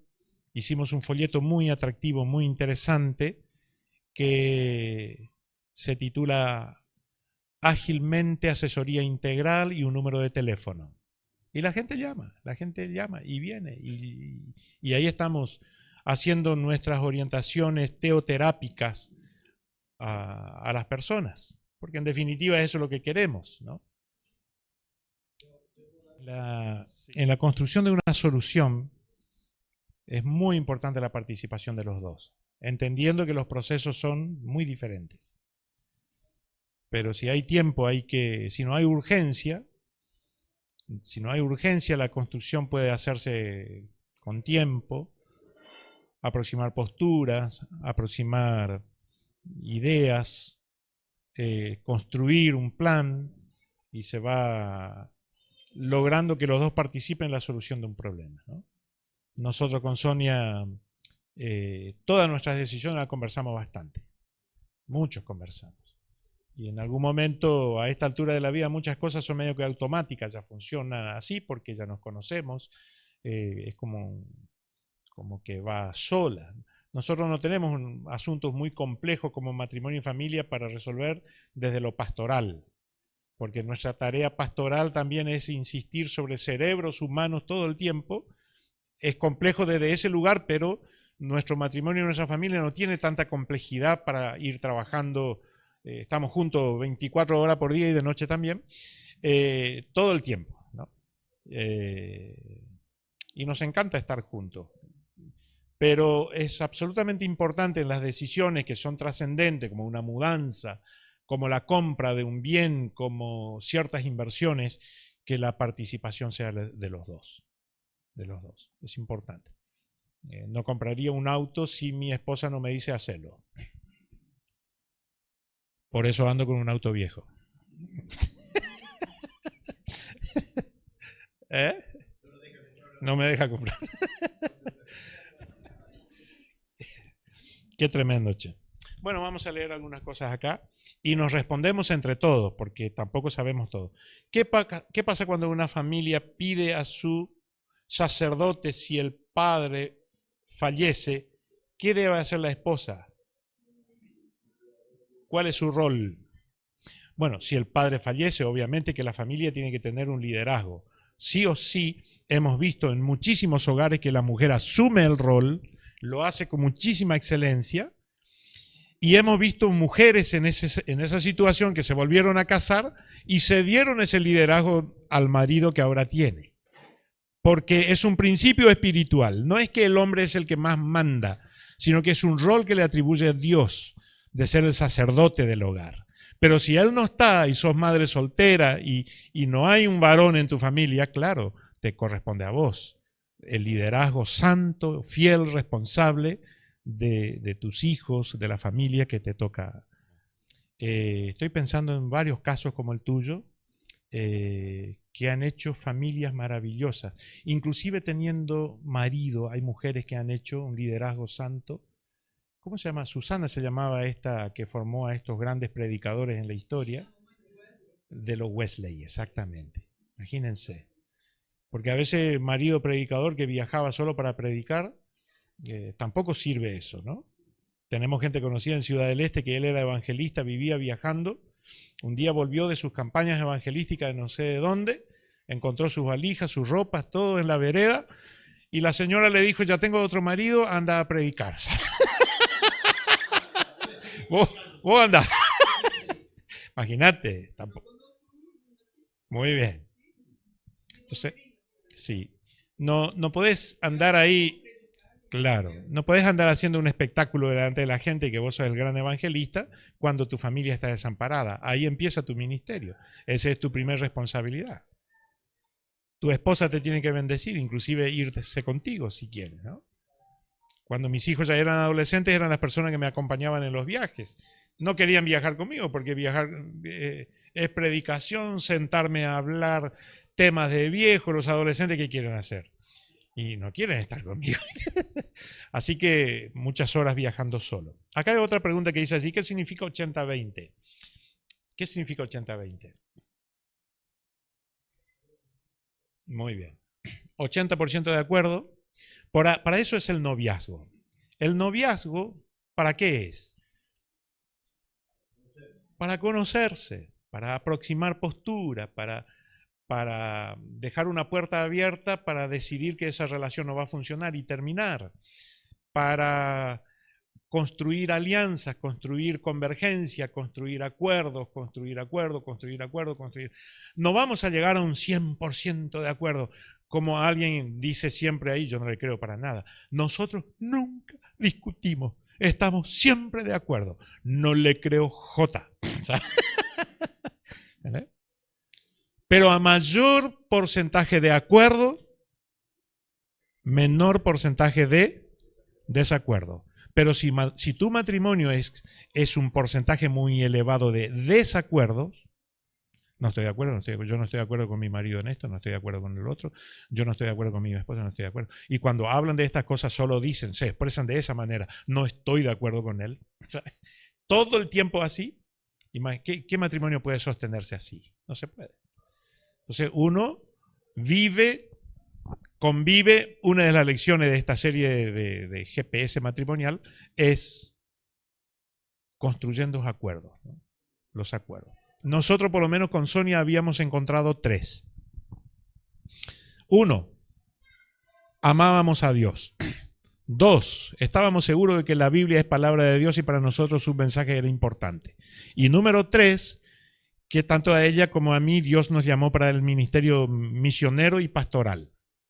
Esos eran todos nuestros acuerdos, ¿sabes? ¿Entendés? Pocos acuerdos teníamos nosotros, pero absolutamente vital. Y por esos 3 acuerdos estábamos decididos a hacer todo tipo de sacrificios. Pero después yo tuve que aprender cómo se arma una cama,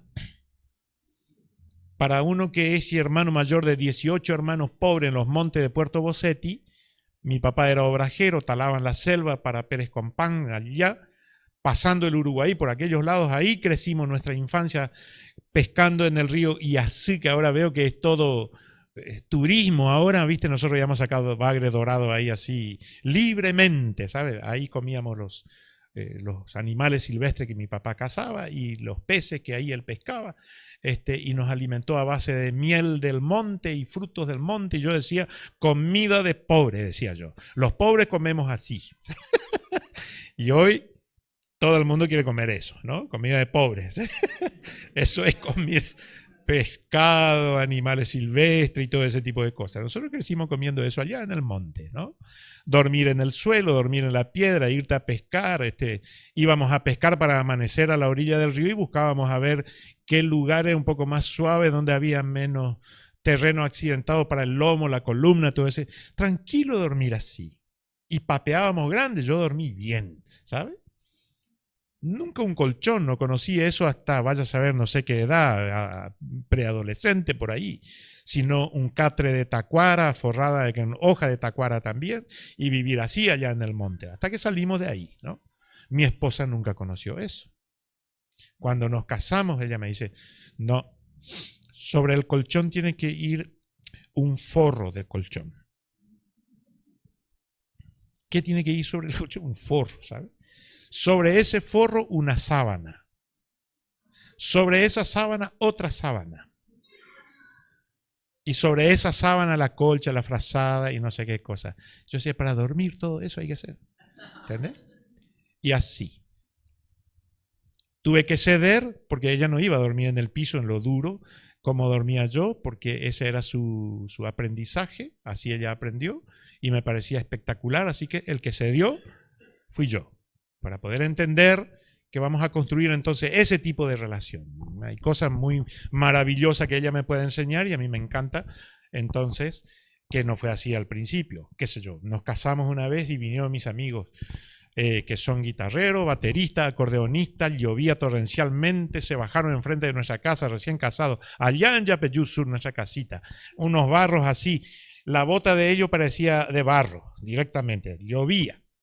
Pli, pli, pli, entraron en la casa así. Y viene mi esposa y le dice, bueno, afuera, afuera, afuera, afuera, los tres afuera. Mario, limpia, por favor. Me maté limpiando eso o ni entras así a ensuciar mi casa, ¿sabes? Y yo con una cara... Imagínate, bueno, entonces ese tipo de cosas tuve que aprender que mis amigos, por favor, respeten el trabajo de mi señora. Se esforzó para que esté todo bonito, tenga una florcita, tenga no sé qué cosa. Jamás me interesó. En nuestra casa donde vivíamos, la casa pastoral, uno ya quería entrar con una desmalezadora. Planta, ¿viste? Voy a decir, me va a saltar una yarada, me va a saltar, me va a saltar. Eran las plantas de mi señora. Tengo que respetar porque a ella le gusta así, ¿viste? Todo muy bonito, todo muy bonito. Esas cosas muy femeninas, ¿viste? Y uno viene del mundo, viene del machista y no te importa esas cosas. Bueno, son aprendizajes, construir acuerdos sobre esas cosas, ¿no? Acuerdos, ceder. Y nuestros acuerdos son muy elevados hoy en día, nuestros porcentajes es muy alto. Nosotros hace rato que dejamos de discutir y de pelear con un montón de cosas. Y podíamos hablar de sexo, por ejemplo, el trabajo que tuvimos que hacer sobre ese asunto, aprendizaje que tuvimos que hacer sobre eso, los viajes, los amigos, el rol de los parientes dentro de casa. Tuvimos la bendición de estar siempre a unos 1000 kilómetros del pariente más cercano, gracias a Dios, ¿sabes? Porque eso nos salvó muchas veces de muchas cosas complicadas, ¿no? Entonces, acuerdos, y a esta altura se han solidificado esos márgenes y tenemos posturas parecidas los dos. Muchas cosas. Bueno, a eso me refiero que es una tarea. El noviazgo es para eso, pero a lo largo de la vida esos acuerdos se deben seguir construyendo. ¿Sí? Acá dice, se puede restaurar un matrimonio dando... Vení. Uno que fue infiel, ¿qué hacer? Se puede restaurar un matrimonio donde uno fue infiel. ¿Qué hacer? Claro que se puede restaurar. Claro que sí. Nosotros no creemos en el poder del pecado sobre el poder de la gracia. No creemos en el poder de la herida sobre el poder de la sanidad. No creemos en el poder del daño sobre el poder de la construcción que puede hacer Dios cuando hay arrepentimiento sincero y genuino. O si no, ¿para qué tenemos espacio de escuchas y centro terapéutico cristianos para matrimonios y familias? Todos los casos que vienen a esos espacios son matrimonios que han pasado por ese tipo de situaciones muy dolorosas, muy tristes. No habíamos llegado a Filadelfia y la gente ya no se escribía por ese tema. Y la gente restaura, se perdona. Y yo no sé, hablando acá, si las iglesias que hemos formado, si no se conforman de gente, miembros que han conocido a Cristo en esas condiciones y Dios ha perdonado sus pecados, ¿no? Por lo tanto, yo no creo en el poder de la infidelidad, sino creo en el poder de la gracia y la fidelidad de Dios.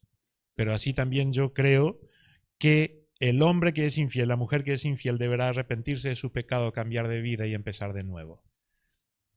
Porque no se puede vivir con la mentira a lo largo del camino. Tenemos que volver al Señor y ser sinceros. No nos hace bien sostener la infidelidad. Tampoco es una excusa para que desde ahí, la víctima viva torturando a su marido como agarrándole de los huevos así, ¿no? ¿Sí? ¿Entendés? O el esposo torturando a su mujer porque se acostó con otro tipo. Ya está, ya pasó, ¿viste? Por eso Dios nos ha dado resiliencia. Nosotros no nos hemos casado con personas ideales. Sácate de la cabeza que tu marido es ideal, que tu mujer es ideal. ¿Qué leímos ayer? Que la persona que te tocó, ¿qué es? Es un pecador. Tiene en él la potencialidad de pecar y de dañarte. Por lo tanto, nosotros nos hemos casado no con personas ideales, sino con personas reales. Y la realidad es que la Biblia dice que son pecadores. ¿Sí? Ahora, si yo no encuentro en mi esposa todo el desarrollo sexual, ese desarrollo sexual necesito trabajar, construir, trabajar sobre eso. Qué sé yo, nosotros hemos trabajado tanto sobre ese asunto que no se contempla la infidelidad como una forma de evacuar esta tensión o la frustración o la decepción de la insatisfacción que puede estar produciendo sexo allí. O el desamor que puede estar construyéndose despacito, ¿no? Sino más bien insistir en levantar su autoestima, ella el mío, y así, haciéndonos sentir la persona más importante para el otro a lo largo de la vida y bueno, nos tocamos las manos y ya tenemos ganas de ir para allá, cruzar el río, o sea, ¿entendés? Porque es bueno, Dios sana, Dios perdona, Dios restaura, o si no, no podemos nosotros predicar el Evangelio de un Dios todopoderoso que cambia todas las cosas. No obstante, la persona que viva con el resentimiento o con la frustración de haber pasado por esa experiencia necesita ayuda, ¿no? Si vos sos una persona que viví, ¿y por qué me hiciste eso? ¿Y cuándo te hice? Y hace 20 años atrás, ¿te acordás? Y vive con ese tipo de recuerdos toda la vida. No, yo no puedo ser plena contigo en el sexo porque vos me fuiste infiel. Pará. Esa persona necesita ayuda, esa persona necesita sanidad, esa persona necesita ir a hablar con alguien que le pueda ayudar a salir de esa situación. Ya es una excusa a esa altura. Todo esto tampoco es un aval para que la infidelidad corra suelta en nuestra vida. La infidelidad, como dijimos ayer, es un pecado que ofende a Dios, daña nuestro cerebro, daña nuestra vida espiritual, daña nuestro matrimonio. Por lo tanto, nunca es una gran idea, una buena idea, por más maravillosa sea esa persona que quiera acostarse contigo. La persona más increíble que Dios te dio es el cónyuge que tenés. Y allí hay todo tipo de creatividad para que sean muy feliz el uno con el otro. ¿Sí? Pero si pasó, no es motivo para también cargar eso 10, 15 años a lo largo de la vida, torturarse con eso. Y si esa es la situación de la persona que pregunta, es importante que pida ayuda porque hay que procesar. ¿Qué pasa cuando una familia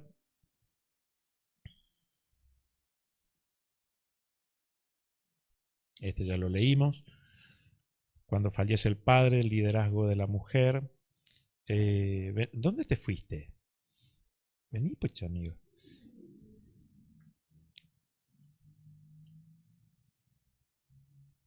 ¿Tuvieron algún hábito malo heredado de sus padres?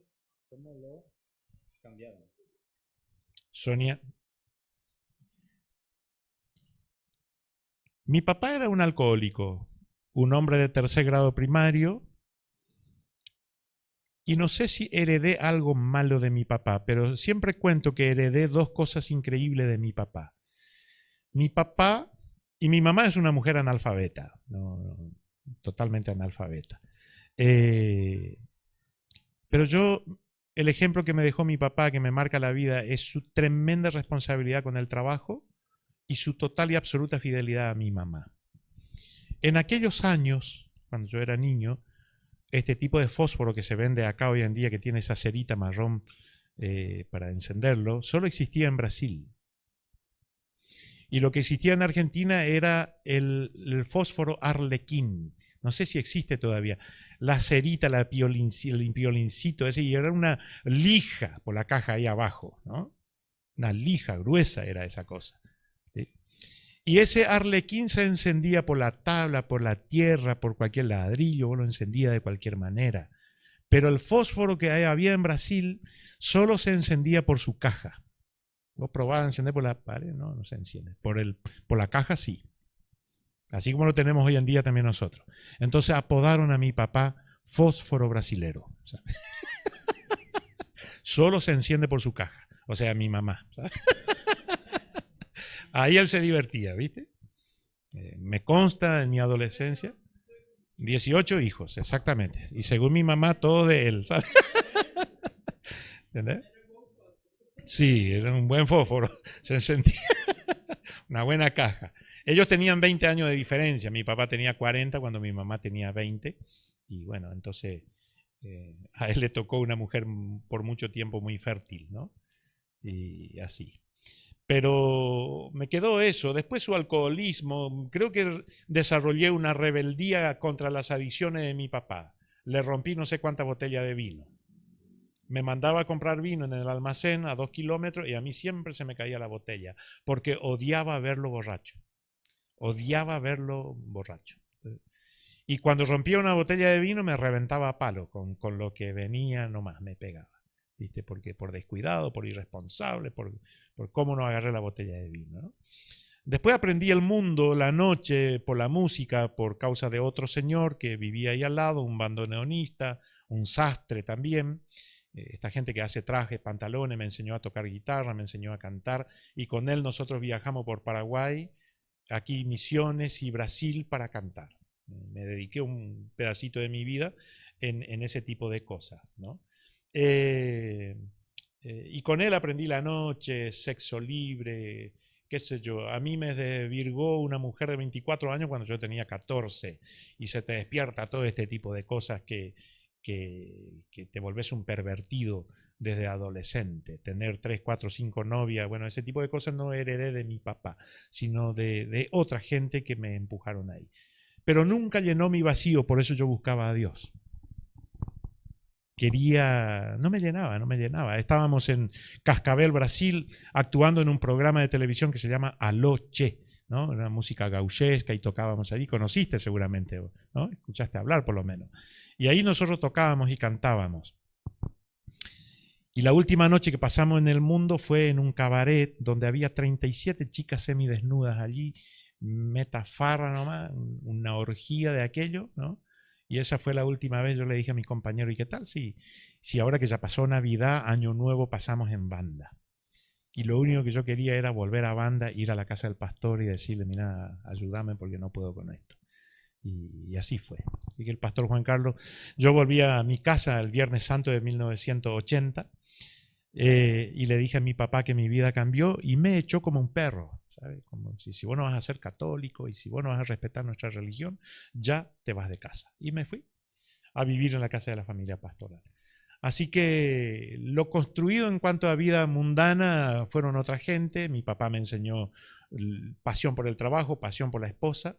Y el pastor Juan Carlos me enseñó pasión por Dios, pasión por las almas, pasión por la predicación y todo ese tipo de cosas que hoy en día nosotros seguimos construyendo. No sé, Sonia hizo otro proceso, ¿no? Ya está largo.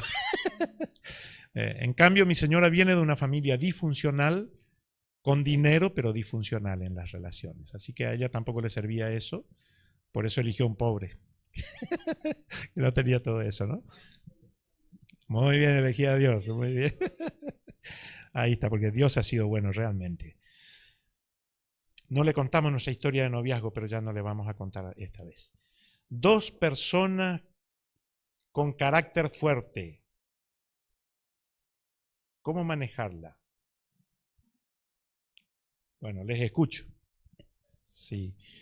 Hay 3 palabras que tenemos que diferenciar una de la otra. Una es carácter, otra es temperamento y otra es personalidad. ¿Sí? Carácter, temperamento y personalidad. Con una de ellas nosotros nacemos. ¿Con cuál? Con temperamento nosotros nacemos. Son 4. Colérico, sanguíneo, flemático y melancólico. Melancólico, ¿no? Melancólico, flemático, sanguíneo, colérico. ¿Sí? De fuerte al más débil, de más débil a más fuerte. Por lo tanto, carácter es lo que se aprende en el entorno, cómo nosotros vamos configurando nuestras ideas, nuestros valores, nuestros límites y nos movemos dentro de ese cajoncito que nos elaboramos de qué es correcto, de qué es incorrecto, de qué se puede, qué no se puede. Esos son nuestros valores, va formando nuestro carácter, ¿sí?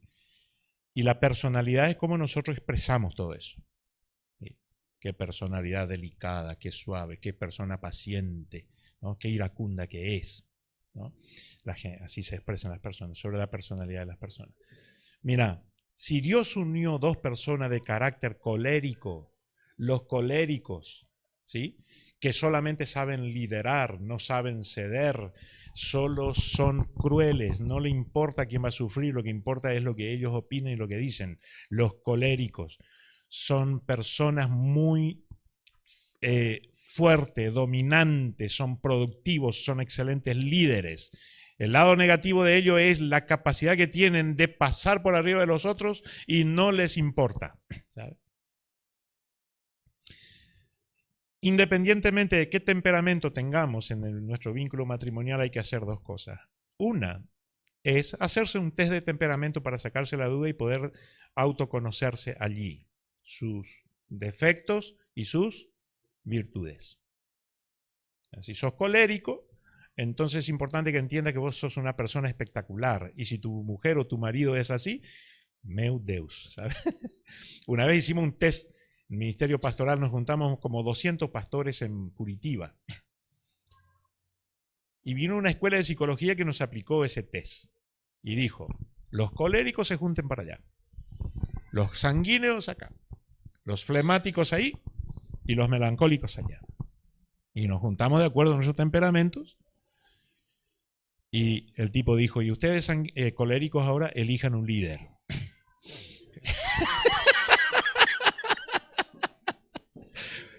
Fue un matadero de risa, porque todos decían, yo voy a hacer. Yo voy a hacer. Le miramos a los flemáticos, indecisos estaban ahí. Silencioso. ¿Quieres ser vos? No. Y así. Entonces, lo segundo que vas a hacer es comprarte un librito que se titula Temperamento controlado por el espíritu y te lo vas a leer. ¿Cómo se titula el libro? Controlado por el Espíritu Santo. ¿Cómo? Muy bien. El hermano Panasiuk. Muy bien, las psicólogas del ministerio del pastor Panasiuk ahí en Estados Unidos, recurso financiero, ¿cómo es que se llama? Andrés. Escribieron un libro tremendo para mujeres que se titula La mujer que prospera. Cómprense ese libro y léanlo, porque ahí hay test de temperamento y hay que trabajar. Si ya están unidos en matrimonio, gloria al Señor, son 2 tractores juntos, ¿sabes? Hay que descubrir más de qué marcas son. John Deere. Son máquinas de empujar, de llevar fuerza y claro, hay un nivel de competencia allí muy grande, de competitividad. porque son personas excelentes. Así también sus características negativas puede dañar mucho, ¿no? Pero por ser dos acá por lo que uno puede intuir que son dos fuertes, sospecho coléricos, lo más probable es que hay mucha producción y ganancia allí, más de que dolor. No sé qué. La última pregunta dice acá, cuando la esposa está enferma, repite, termina la paciencia. ¿Qué hacer cuando la esposa está enferma o el esposo está enfermo? Bueno, es un desafío de fe, un tema que hay que orar. La promesa que hicimos cuando nos casamos delante del Señor, si creemos que Dios está en el control, es que estaríamos juntos en las buenas, en las malas, y no hemos contemplado, ni Dios ha contemplado en su palabra algunas condiciones dolorosas o pesadas como causa de una separación.